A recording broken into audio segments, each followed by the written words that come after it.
Erkak kishi o'zini o'zi sindiradi. Ayol, xotin, bola chaqa sindirmaydi. Muhtojlik, yo'qchilik sindirmaydi. O'zini o'zi sindiradi.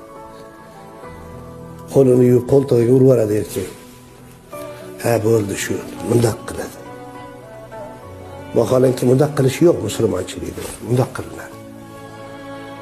Hamma narsaga tayyor turishdek gapdi. Qadar qazoga taslimman degani bu ishlar. Chunki erkak kishi o'zini o'zi sindiradi. Ruhiyatini cho'ktirish kerak. Duh deydi-yu, duh degani ruh. Shu ruhiyatini cho'ktirish kerak emas. Umidini so'ndirish kerak emas. Noumid shayton deydi. Lekin qarang, Fozil qori aka aytardilar, shu shayton ham umidvor bo'lar ekan, Allohni Rahim va Rahmon ismi bilan meni ham kechirib yuboradi der ekan. Qarang, meni ham kechirib yuboradi der ekan. Rahmon sifati bilan. Noumid shayton ham umidvor ekan.